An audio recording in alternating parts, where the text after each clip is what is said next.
Queridos irmãos, queridas irmãs, hoje nós estamos aqui reunidos e nós vamos falar a respeito da sintonia que existe entre a festa da Epifania e a vinda do Espírito Santo. Então, esse assunto é muito importante para que as pessoas consigam discernir qual é a verdadeira religião. Então, de todos os atos graves e de todas as atitudes de apostasia que foram feitas desde o Vaticano II, nada foi pior do que aquela adoração ao ídolo da Pachamama dentro dos jardins do Vaticano. Então, muitas pessoas acham que o ato mais grave desse falso pontificado de Bergoglio foi justamente agora esta aprovação que eles deram para darem bênçãos para casais de homossexuais. Então nós queremos explicar isso, que de fato isso também é algo muito grave, mas nada supera a idolatria. Porque na medida em que alguém que se apresenta como Papa dá um apoio para um culto a um ídolo, que na verdade é um demônio, então essa pessoa, ela desvirtua a religião na sua mais profunda ligação com a verdade. Porque todos os povos pagãos e todas as gerações dos seres humanos desde o início do mundo, adoravam falsos deuses. E essa adoração aos falsos deuses foi acontecendo na medida em que os povos foram entrando nas trevas cada vez maiores do pecado original. Então, muitas vezes a gente não considera a densidade da treva e da ignorância que veio pelo pecado original. Porque antes disso, o ser humano tinha noção do verdadeiro Deus. E essas noções básicas que Deus revelou desde o início do mundo para Adão, não foram totalmente perdidas pelos povos pagãos. Porque mesmo no paganismo e mesmo na ignorância da idolatria, esses povos eles estavam à procura do verdadeiro Deus.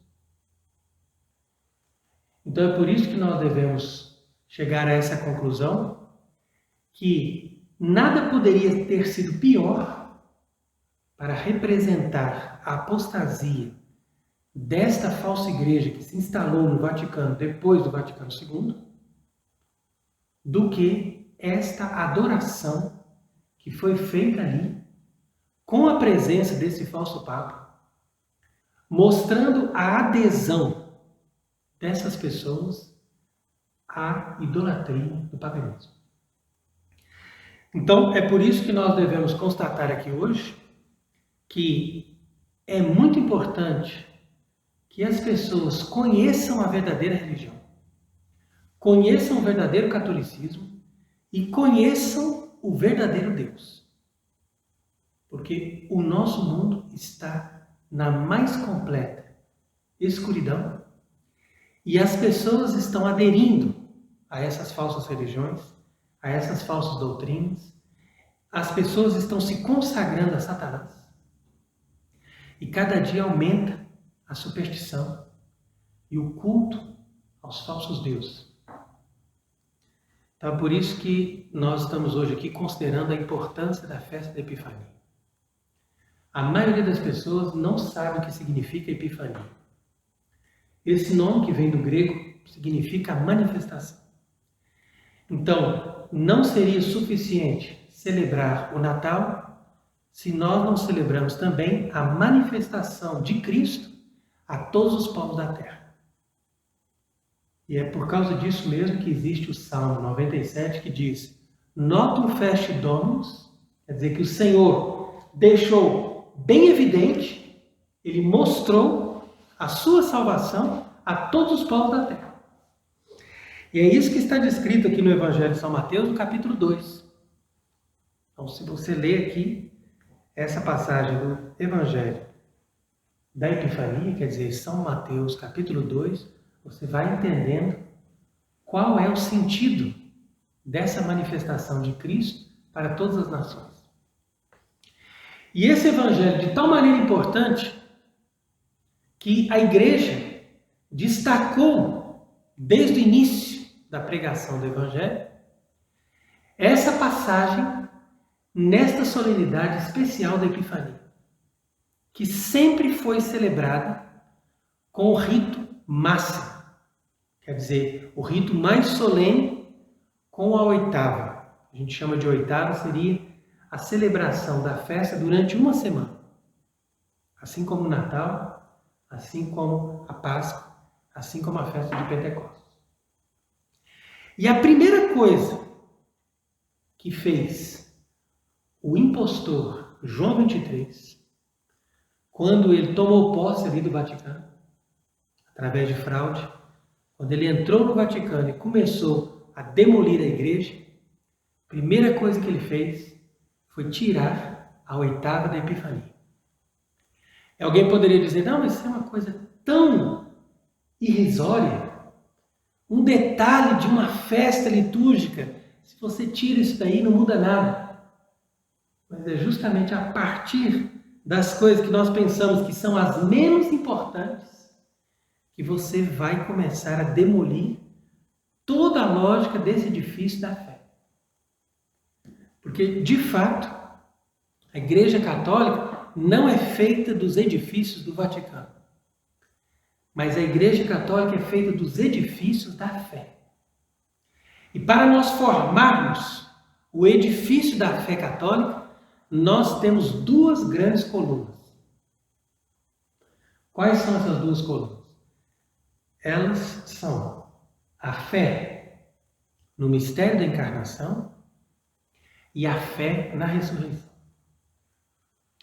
Então, essas duas colunas formam o edifício da fé católica.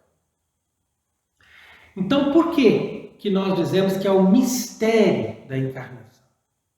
A palavra mistério significa algo que vem de Deus, que não é possível acontecer pela ação humana.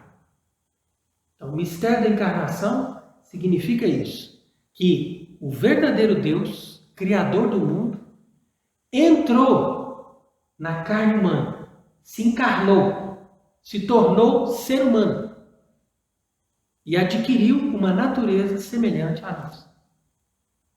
Então, para celebrar o mistério da encarnação, a Igreja nos propõe a preparação do Advento e a festa do Natal. Ali na festa do Natal, nós celebramos o nascimento, não simplesmente de um menino, de um profeta ou de um Messias, mas daquele que era prometido desde o início do mundo como Salvador. Conforme estava no livro do Gênesis, que Deus enviaria a descendência de uma mulher que estaria sendo para nós um Salvador. Por quê? Porque ele estaria esmagando a cabeça da serpente. Então essa promessa do Gênesis, capítulo 3, e de todos os profetas, se cumpriu no nascimento de Jesus. E Jesus veio ao mundo não só como Messias, Salvador, Rei de Israel, mas também como verdadeiro Deus encarnado. Quer dizer, Deus na nossa natureza humana. Então isso é a festa do Natal. Qual o sinal da festa do Natal? O sinal da virgindade de Maria. Então, ela, tendo concebido virgem, permaneceu virgem durante e depois do parto. E isso está bem claro no Evangelho de São Lucas, quando diz ali que ela o envolveu em panos. Quer dizer que ninguém ajudou o parto, e ela, depois do parto, estava muito bem, a ponto de poder limpar e envolver a criança nos panos. Então isso é algo que somente seria possível através de um parto virginal.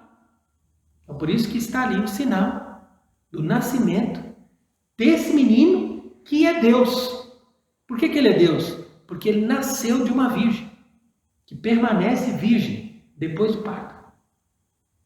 Então isso é algo que somente Deus pode fazer. Então é a partir dali que você entende que o verdadeiro Deus se fez homem, nascendo de Maria virgem, meia-noite. Então é assim que nós celebramos o mistério da encarnação.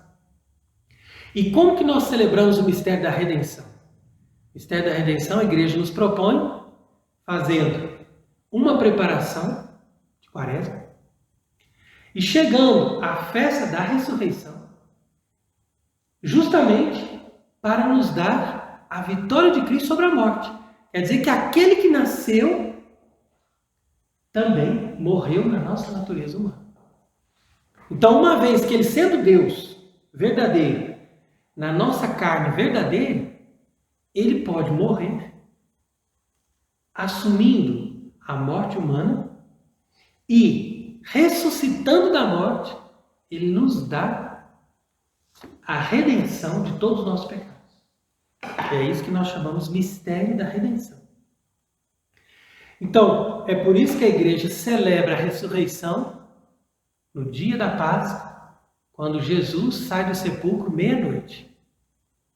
Justamente porque nós estávamos na mais profunda treva e ele está livre da morte a partir da sua ressurreição. Então você veja que existe uma perfeita sintonia entre o Natal e a Páscoa. E essas duas festas são os dois pilares da nossa fé. Porque se nós acreditamos que ele, verdadeiro Deus, se fez homem, e ao mesmo tempo, se nós acreditamos que ele, tendo sido crucificado, ressuscitou verdadeiramente da morte, então nós temos a base da fé católica. No entanto, de nada adiantaria a igreja celebrar o mistério da redenção através da Páscoa ou o mistério da encarnação através do Natal, se nós não tivéssemos a repercussão desses eventos. Quer dizer que o Natal e a ressurreição são eventos, mas esses eventos eles vão produzir uma repercussão. E a repercussão de cada um desses eventos vai dar origem à igreja. Então Cristo, entrando no mundo, ele faz com que os povos da terra venham ao seu encontro guiados pela estrela. E dali ele mostra a figura da Igreja Católica, ou seja, desta igreja que vem ao encontro dele para adorá-lo e que é formada por todos os povos da terra. Então, aqui nós vemos a manifestação do Espírito Santo no mistério do Natal. Da mesma forma, quando Cristo vai vencer a morte e ressuscitar glorioso e subir ao céu, ele nos dá também uma repercussão do mistério desta ressurreição, fazendo com que venha sobre os apóstolos o Espírito Santo.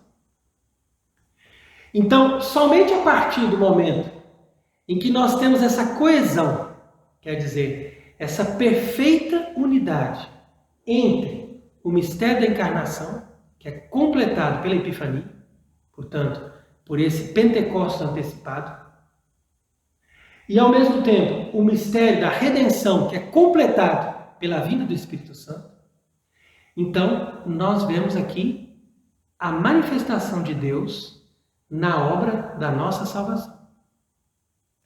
E é nessa manifestação de Deus, ou seja, nessa economia, quando nós dizemos, significa nessa atuação de Deus na nossa vida, na nossa história, é que nós vamos entender também o mistério do próprio Deus.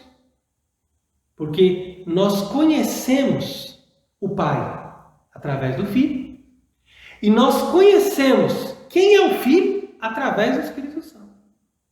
Porque o Espírito Santo é enviado justamente para isso, para nos mostrar quem é Ele. Se nós não sabemos quem é Jesus, então pouco adianta ele ter vindo ao mundo. Agora, se o Espírito Santo revela aquele que está ali na manjedoura, ou revela aquele que ressuscitou do sepulcro, e nos dá o conhecimento de Cristo, então a partir dali a igreja se manifesta. E quando a igreja começa a existir, ela começa a celebrar os mistérios da fé. Porque celebrando esses mistérios da fé, ou seja, principalmente o mistério da encarnação e o mistério da redenção, então, com isso, nós podemos viver a nossa expressão da fé católica. Do contrário, a fé católica vai desaparecendo da face da terra. E vai dando lugar, simplesmente, a devoções e sentimentos. Que é a fórmula que está bem contida no projeto de destruição da igreja, que foi elaborado pelos judeus talmudistas, pelas sociedades secretas, etc. Então, eles trabalharam para que a igreja católica fosse adaptada. E sendo adaptada aos poucos, ela foi se transformando numa religião noachida. O que é uma religião noachida? Religião noachida é uma religião que tem uma moral, que tem um culto básico, assim, alguma expressão de rito, e uma noção de um Deus único. Basta isso para se configurar como uma religião noachida. E da onde vem o nome noachida? Vem de Noé. Porque Noé, ou Noá, é o pai da humanidade depois do dilúvio. E essa humanidade depois do dilúvio, ela é uma humanidade que busca a face de Deus, mas que tem uma revelação muito primitiva. Quer dizer que essa revelação bem primitiva vai buscar a face do Deus único e vai buscar corresponder a esse Deus com alguns mandamentos básicos. E é daí que se forma uma religião daquela humanidade mais primitiva, lá no começo, depois do dilúvio. Então veja como é interessante nós entendermos isso. Quando esses judeus, inimigos de Cristo, inimigos da religião cristã, quiseram destruir o cristianismo, então eles buscaram esse recurso a essa religião primitiva do noachismo. E é por isso que esse rabino Ben Amozeg, que nós sempre explicamos, ele escreveu nesse seu livro Israel e a Humanidade, mostrando que o objetivo de Israel, ou seja, desses judeus talmudistas que não aceitaram Jesus Cristo como verdadeiro Messias, Salvador do mundo, então o objetivo deles é criar uma religião universal para todos os povos. E essa religião universal abrange todas as religiões pagãs, por isso que eles estão querendo resgatar o paganismo, abrange o Islã, abrange todas as religiões protestantes e inclusive a nova Igreja do Vaticano II, que é a grande religião que abraça todas as religiões noachitas.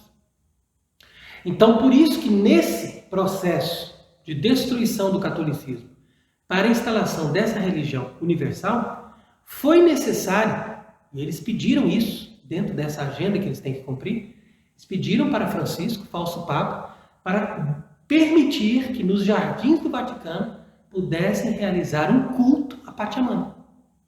Porque o culto a Pachamama, ou seja, o culto a um ídolo dessas religiões primitivas dos indígenas, corresponde ao projeto dessa religião universal. Então, sendo Roma a sede do anticristo hoje, mesmo o anticristo ainda não tendo se manifestado, então Roma já é a sede do anticristo, e tendo Roma ali estabelecido, através dos documentos do Vaticano II, uma nova religião universal, então eles fizeram questão de fazer ecumenismo, primeiro com os protestantes e também com os ortodoxos. Depois, com as religiões não cristãs, mas que acreditam no único Deus. Por isso também que fez parte dessa agenda aquela construção daqueles templos da grande casa abraâmica, que eles fizeram agora recentemente a inauguração. Uma vez que eles já estão em sintonia com as religiões cristãs, protestantes, e com as religiões monoteístas, então faltava esse passo de estarem aprovando o paganismo mais primitivo e a adoração dos ídolos para introduzir nessa gama dessa pan-religião universal um contexto de adoração de todos os deuses ou de uma religião noachida que vai abranger todas as religiões, não importa qual seja o dogma, qual seja o culto ou qual seja o Deus que eles estão adorando. O importante é que eles não tenham a fé católica baseada nesses pilares. Por quê? Agora vem a explicação. E tudo isso está aqui relacionado com a festa da Epifania. Porque a festa da Epifania, ela representa a mesma coisa que Pentecostes representa para a Páscoa. Então quer dizer que o Natal tem essa repercussão com a Epifania e a Páscoa tem a repercussão com Pentecostes. Estas duas festas, Pentecostes e Epifania, estão mostrando para nós a implantação da igreja pela ação do Espírito Santo.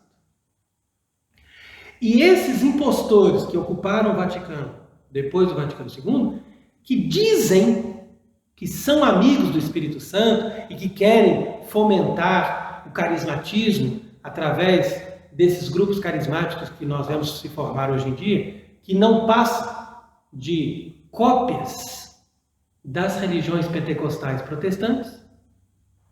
Então eles se dizem amigos do Espírito Santo, mas são os primeiros a impugnar toda a ação do Espírito Santo na história.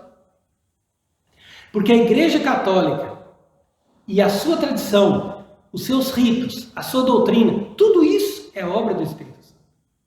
E tudo isso é uma conclusão e uma consequência do mistério da encarnação e do mistério da redenção. Quer dizer que o Espírito Santo é ele que faz com que aquilo que Cristo realizou se torne realidade em cada dia, na vida da igreja e na vida da sociedade. Então é por isso que é importante nós lermos esse Evangelho de Mateus capítulo 2, que nunca você vai encontrar nas igrejas protestantes e mesmo nas igrejas católicas atuais, nas paróquias, nas comunidades, quase que as pessoas já não leem mais esse Evangelho.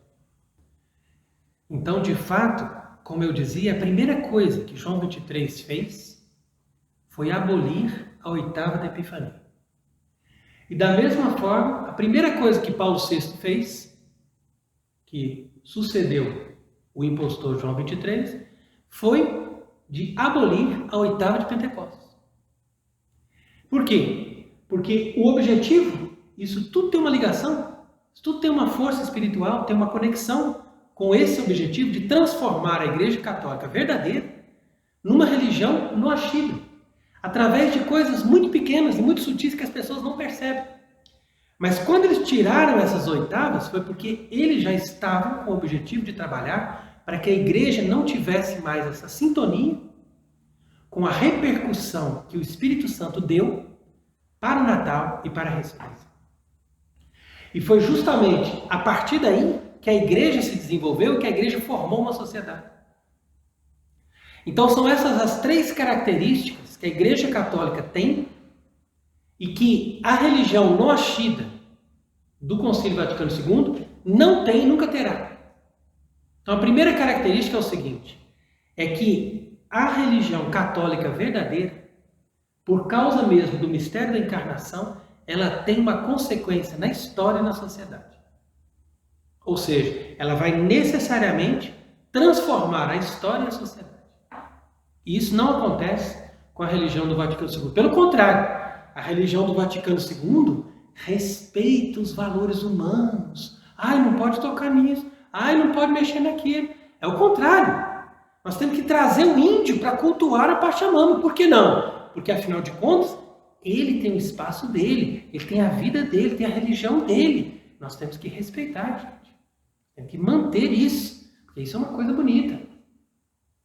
A segunda característica dessa nova religião, que não está de forma alguma em sintonia com a verdadeira Igreja Católica, é o seguinte, é que a verdadeira Igreja Católica tem consciência da verdade.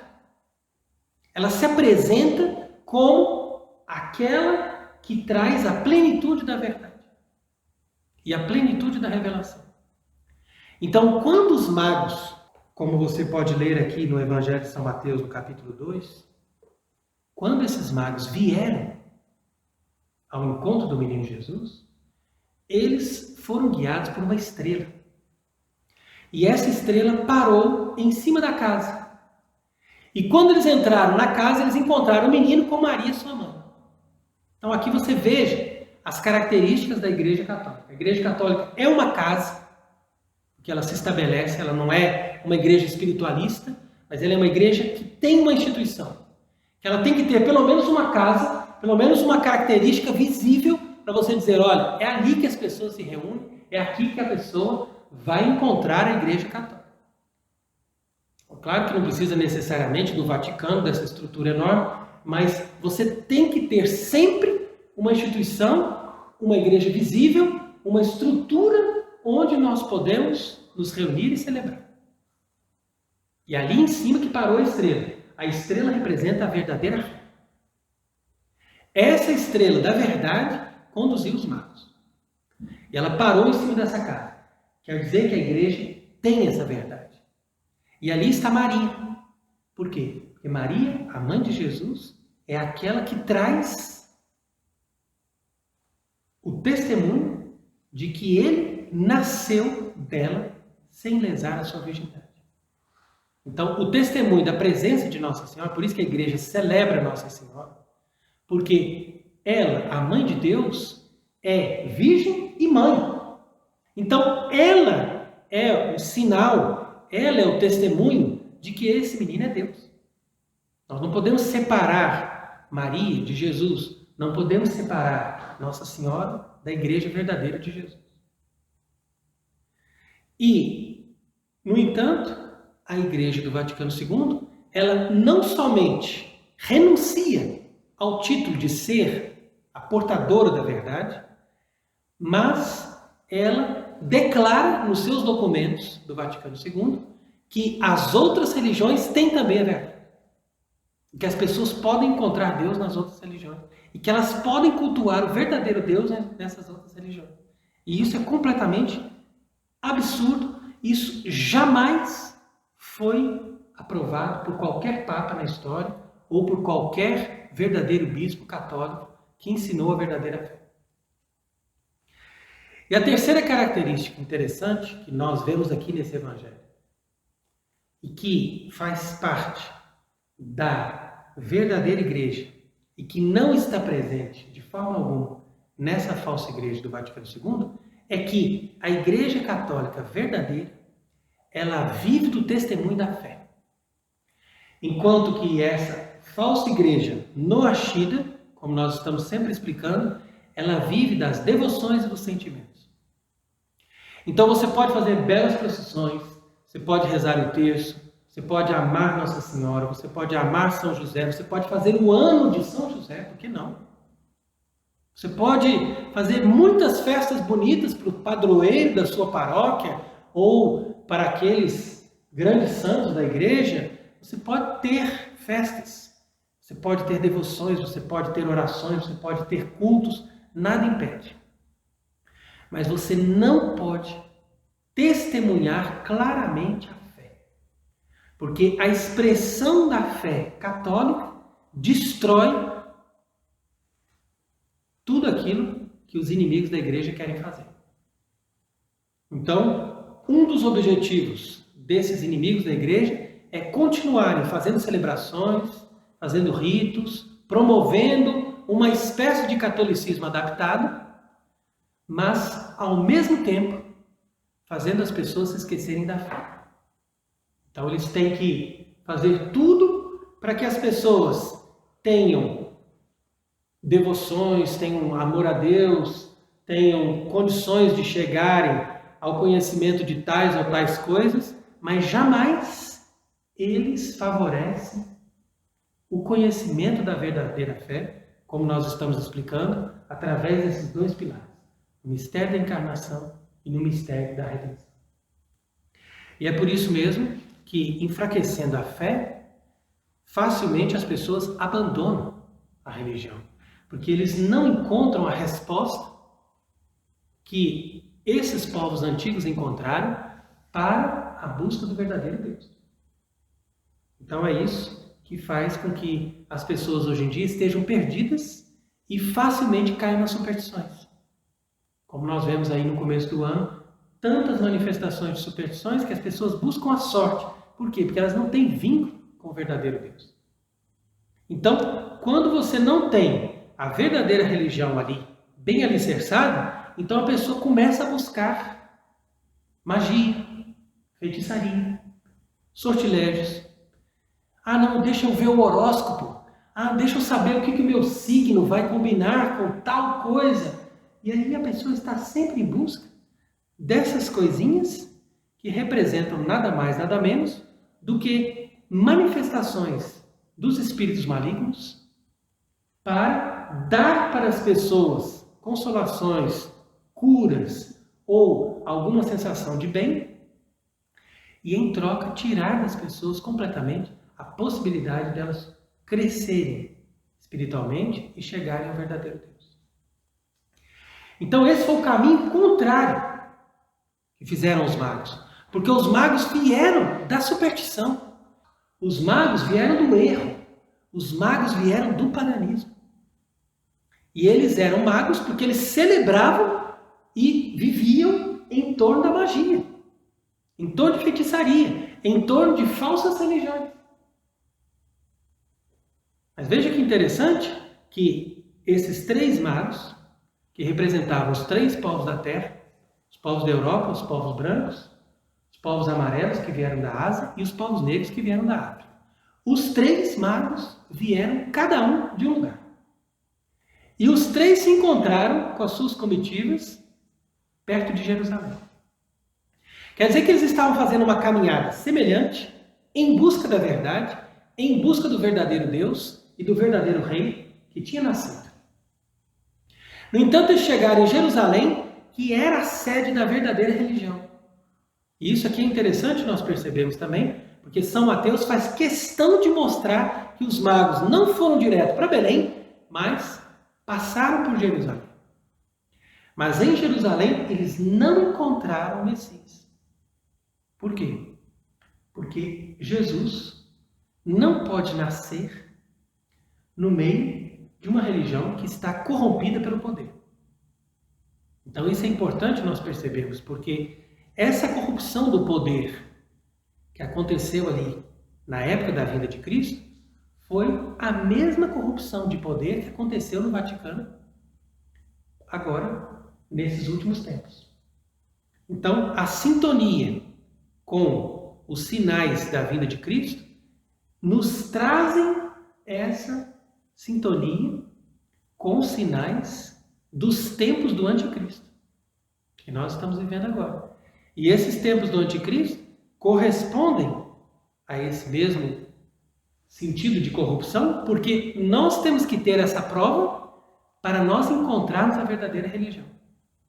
Quer dizer que hoje em dia não basta você seguir uma religião que está simplesmente instalada no mundo em todos os lugares da Terra. Mas você tem que buscar a fonte verdadeira desse catolicismo que se instalou pela permissão de Deus e pela ação do Espírito Santo em toda a parte da Terra, mas que depois foi vítima dessa apostasia. Então, a apostasia significa exatamente isso, o esvaziamento da fé. Então, você tem a estrutura, você tem essa gigantesca corporação que nós chamamos de Igreja Católica, mas aquilo está esvaziado do conteúdo da fé. E é exatamente isso que aconteceu em Jerusalém na época de Cristo. Então, quando chegaram os magos, eles perguntaram: onde está o rei? Onde está o Messias? E o interessante é que eles sabiam a resposta. Não, ele nasceu em Belém, em tal lugar, etc, etc. Quer dizer que as pessoas que estão ali, no meio dessa religião, eles são capazes de conhecer a verdade. Mas eles não aderem. Porque não é uma questão somente de conhecer, mas é também uma questão da graça. A pessoa precisa conhecer e precisa chegar até o fim pela ação da graça. E foi exatamente isso que aconteceu para os magos. Mas aqueles outros que estavam em Jerusalém não conseguiram chegar até Jesus porque eles não tiveram a graça de chegar até o fim nessa busca da verdade. Então, a partir da Epifania, ou seja, a partir dessa manifestação de Deus para os magos que foram guiados por essa estrela, nós podemos ver que desde o início do mistério da encarnação, ou seja, desde o início do nascimento, a partir do momento em que o verdadeiro Deus se faz homem presente no mundo, então ele convida os povos para formar essa igreja que estava predestinada.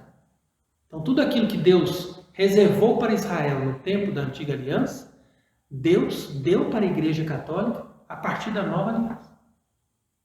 E aquilo que Deus tinha dado para um só povo, para que esse único povo guardasse o testemunho da verdade durante todo esse tempo de preparação, agora era revelado e transmitido para todos os povos. E por isso que eles oferecem a Jesus esses presentes que estão primeiramente representados pela mirra, como a gente já explicou outras vezes, representa essa sabedoria, representa a mortificação, que a mirra é uma planta amarga, e a mortificação, primeiro sinal de sabedoria. Como diz também a Escritura, o começo da sabedoria é o temor do Senhor. O temor do Senhor é a mortificação. Quando a pessoa busca o prazer, ela mostra que essa pessoa não está aberta à sabedoria. Então, a mortificação é o começo da sabedoria. A partir da sabedoria representada pela mirra, eles buscam o verdadeiro sacerdócio. Então, eles oferecem incenso. Eles sabem que Cristo nos dá o verdadeiro sacerdócio. E esse sacerdócio, segundo a ordem de Melquisedeque, é o sacerdócio que Deus tinha prometido desde o começo do mundo. Que já foi ministrado por Abel, por Melquisedeque e por outros personagens misteriosos que Deus tinha colocado ali no Antigo Testamento para nos dar o conhecimento de um sacerdócio eterno. Não daquele sacerdócio de Arão, que era um sacerdócio provisório, mas um sacerdócio eterno e perfeito. A ponte, é por isso que fala pontífice, quer dizer que Cristo, verdadeiro pontífice dos bens eternos. Então isso está representado pelo incenso que os magos trouxeram. E por fim eles trazem também o ouro, porque esses magos também são reis. E eles, tendo poder sobre outros povos, eles oferecem a Cristo o ouro, que é a representação do poder temporal, para mostrar que aqueles que querem reinar legitimamente devem reinar pelo poder de Cristo. Então tudo isso é a base da sociedade cristã. Por isso que a festa da Epifania, como nós estamos explicando hoje, é uma festa do Espírito Santo e uma festa que nos dá a base da sociedade cristã, que é o resultado da ação da verdadeira Igreja Católica em todos os povos. Uma vez que nós tivemos esse momento de apostasia e que a Igreja Católica foi dominada pelos seus inimigos, então você veja as três consequências representadas por esses três presentes. Primeira coisa que nós perdemos os reis, isso já desde as revoluções. Então, dali eles conseguiram banir o ouro, que é o poder temporal de Cristo. Depois, através do Vaticano II, eles mudaram o rito de ordenação e mudaram o rito da Santa Missa, destruindo o sacerdócio verdadeiro de Cristo. E aí eles conseguiram banir da sociedade todo o incenso do verdadeiro sacerdócio. E por fim, nós chegamos a essa catástrofe de vivermos num mundo bestializado, entregue às pessoas mais ignorantes, e somos governados por idiotas. Portanto, a sabedoria foi banida da face da terra pelas universidades. São as universidades, com a sua falsa filosofia, que ensinam as tolices. E as pessoas, através do falso conhecimento que elas aprendem nas universidades, elas transmitem a ignorância e a tolice. Porque são filosofias falsas que não estão baseadas nem na realidade, nem no verdadeiro conhecimento. Então é por isso que nós temos que falar dessas coisas, porque ainda existem muitas pessoas, mesmo nesse mundo dominado por Satanás, que estão, como os reis magos, buscando o verdadeiro Espírito Santo e o verdadeiro conhecimento de Deus. Então, nós queremos hoje promover esse conhecimento, promover essa graça e promover, através da luz dessa estrela que permanece sempre em cima da Igreja Católica verdadeira, nos mostrando o caminho da verdade.